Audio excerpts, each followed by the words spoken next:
50 clásicos de la psicología, capítulo 18. Anna Freud. Anna Freud era la menor de los 6 hijos de su padre Sigmund, y la única que llegó a ser una famosa psicóloga por méritos propios. A los 14 años había leído ya los libros de su padre y se propuso seguir sus pasos. Y aunque inevitablemente etiquetada como hija de papá, en realidad fue pionera en dos importantes áreas, la psicología del yo y el psicoanálisis infantil. Así como Sigmund se centró en el inconsciente, Anna hizo que el ego pareciera más importante, especialmente en relación con la terapia y el psicoanálisis. Su obra se dirigió al análisis de cómo interactuaban exactamente el ego, el ello y el superego, y a través de esta comprensión fue capaz de explotar el concepto de mecanismos de defensa psicológicos. En su trabajo con niños y adolescentes, demostró a su padre por qué eran muy diferentes de los adultos en los que respecta la práctica psicoanalítica. El yo y los mecanismos de defensa es su obra más conocida. Aunque supone que el lector tenga cierta familiaridad con los términos psicoanalíticos, los profanos también pueden leer el libro y contiene estudios de casos interesantes que complementan la teoría. Ella solía emplear muchos términos freudianos clásicos como odio a la madre, envidia del pene y angustia de castración, que los lectores contemporáneos deberían leer con precaución. No obstante, detrás de estas nociones hay una convincente explicación de por qué algunas personas se comportan como lo hacen, y a pesar del descrédito de la psicología freudiana en los últimos años, la explicación de Anna Freud acerca de cómo se producen los mecanismos de defensa y qué función desempeñan resulta convincente. ¿Qué es un mecanismo de defensa? El término defensa, en relación con la psicología, lo usó por primera vez Freud en 1894.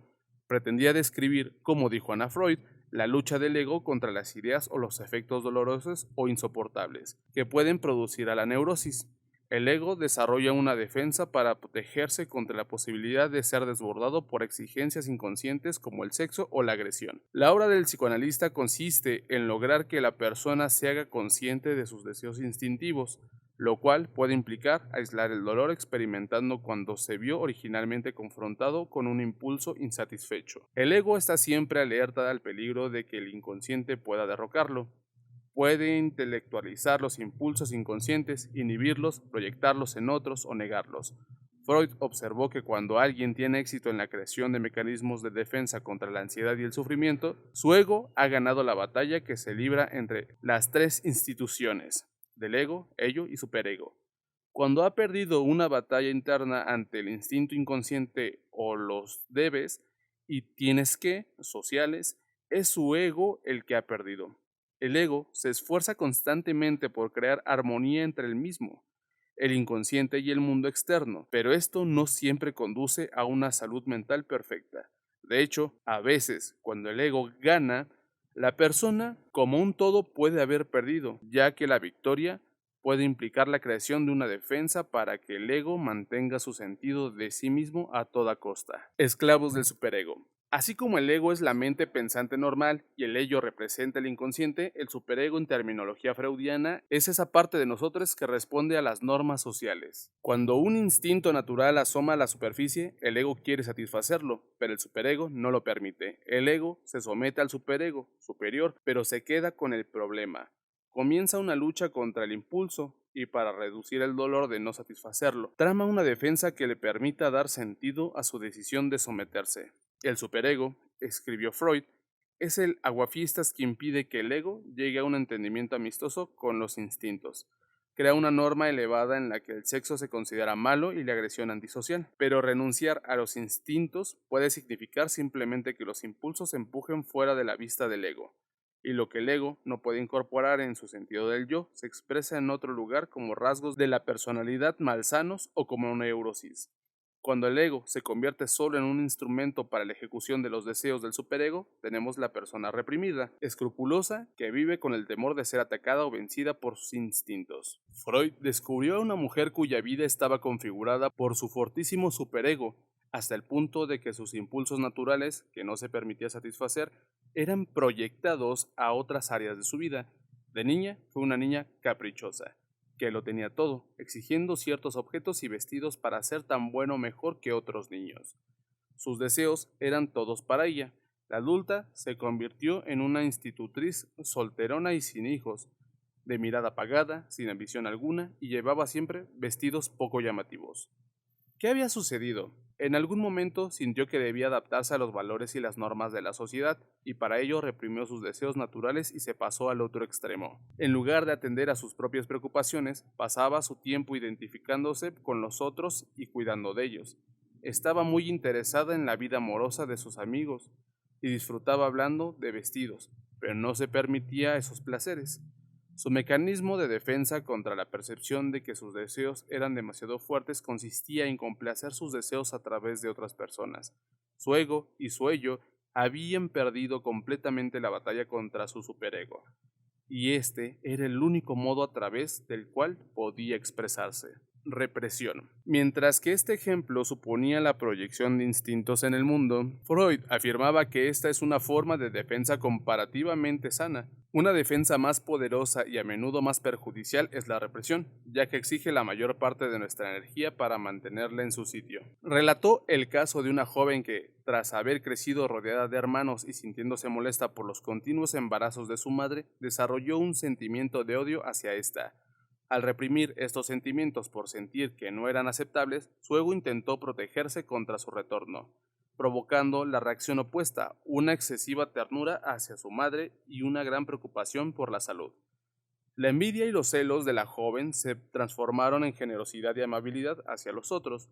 Aunque esto le ayudó a encajar en el entorno familiar, su represión de los sentimientos naturales le llevó a una pérdida de las reacciones normales y de la chispa propia de una joven de su edad. En otro ejemplo, una joven desarrolló la fantasía de morder el pene de su padre, pero para evitar este sentimiento, su ego creó una renuncia a morder cualquier cosa, lo cual la llevó a un problema con la comida.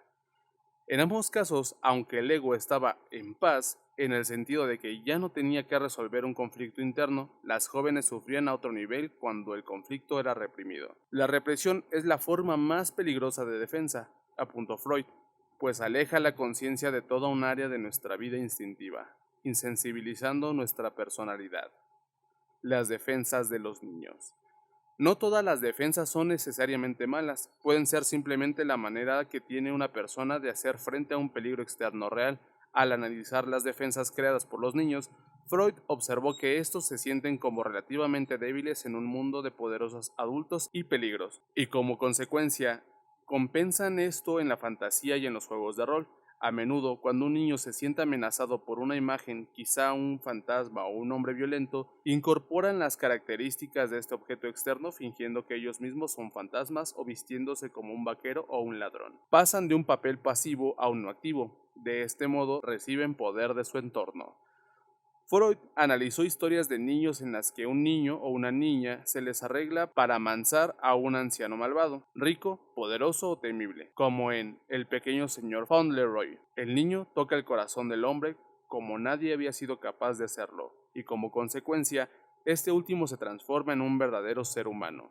En otras historias, animales salvajes son domesticados o bestias se convierten en humanos, lo que generalmente muestran estas fantasías en una inversión de la realidad. Pueden capacitar a los niños para hacer frente a la falta de poder en una relación real, como la que se da entre un hijo y su padre, y ayudan a los niños a reconciliarse con la realidad, paradójicamente, porque les permiten negarla. El ego adolescente. Freud observó que los adolescentes a menudo se vuelven antisociales e intentan aislarse de los otros miembros de la familia.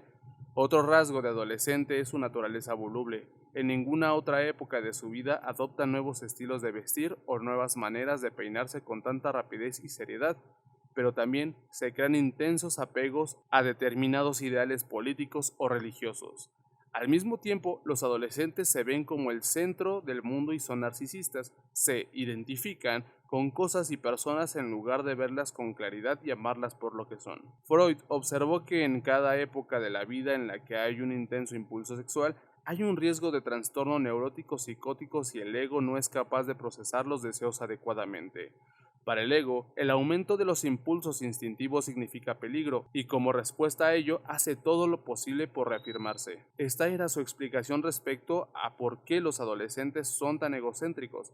Es así como mantienen su identidad contra el aluvión de sentimientos nuevos y poderosos que parecen venir de no se sabe dónde. Comentarios finales. Anna Freud admitía que la descripción de las distintas defensas que surgen en la respuesta a la ansiedad y los temores no es una ciencia exacta, ¿Cómo iba a hacerlo cuando estamos tratando con cavernas subterráneas de la mente, con anhelos y deseos, y con la respuesta de la gente a las presiones sociales? La psicología freudiana ha sido acusada de ser acientífica y en muchos aspectos lo es. Los psicoanalistas han sido sustituidos por psicoterapeutas y psicólogos cognitivos que no están interesados en el aspecto de una persona ni en sus nostalgias. Su tarea es descubrir los modos erróneos de pensar que han conducido a emociones o a conductas insatisfactorias. Todo esto está bien, pero quizá lleguemos a echar de menos algunos aspectos de la psicología freudiana, su sexo y agresividad, aplicados a la humanidad, su profundo conocimiento de los sueños y los símbolos mitológicos, y su énfasis en las partes en conflicto denominadas ego, ello y superego. Estos conceptos siguen siendo útiles, y en cuanto a los mecanismos de defensa, son lo suficientemente reales como para que la mayoría de nosotros pueda probablemente describir al menos uno de ellos como propios sin demasiado esfuerzo. Recientemente se ha puesto de manifiesto la realidad neurológica de los mecanismos de defensa. Véase V.S. Ramachandran. Así que quizás después de todo, el psicoanálisis tenga alguna validez científica. La principal contribución de Anna Freud consistió en poner en práctica las teorías de su padre, y si la psicología freudiana volviese, su obra estaría llamada a ser más influyente. Anna Freud. Nacida en 1895 en Viena, Anna Freud mantuvo una estrecha relación con su padre desde el comienzo. En la escuela era inquieta, voraz lectora y capaz de chapurrear varios idiomas gracias a los invitados que conocía en casa. Su hermana mayor, Sofía, era considerada la guapa y Ana el cerebro de la familia. Ana terminó la escuela en 1912 y después de viajar por Italia, se examinó para ser maestra de escuda. Trabajando en traducciones de los escritos de su padre, se convirtió en una especie de aprendiz de Sigmund, pero también continuó su carrera de maestra. En 1918 se sometió al psicoanálisis con su padre y en 1922 fue aceptada como miembro del Congreso Psicoanalítico Internacional. El año siguiente comenzó a practicar el psicoanálisis en Berlín, pero el cáncer de mandíbula de Sigmund hizo que volviera a Viena, y hasta su muerte en 1939 fue su principal cuidadora. De 1927 a 1934 fue presidenta de la Asociación Psicoanalítica Internacional y siguió desarrollando su práctica de análisis de niños. En 1935 llegó a ser directora del Instituto para la Farmacia Psicoanalítica de Viena y a partir de 1937 ayudó a establecer un parvulario para niños pobres. Cuando Austria fue tomada por los nazis, Anna organizó la partida de los Freud a Inglaterra, fundó la guardería de guerra Hampstead para niños de madres solteras y en 1947 la Clínica de Terapia de Niños Hampstead, un centro de fama mundial en psicología infantil. Anna nunca se casó y consideró su misión mantener y desarrollar el legado de su padre. Recibió varios doctorados honoris causa de universidades estadounidenses en las que impartió muchas conferencias y seminarios. Después de morir en 1982, su casa en Londres se convirtió en el Museo Freud. 1900. La interpretación de los sueños. El sueño nunca pierde el tiempo en insignificancias. No permitimos que una nadería perturbe nuestro sueño.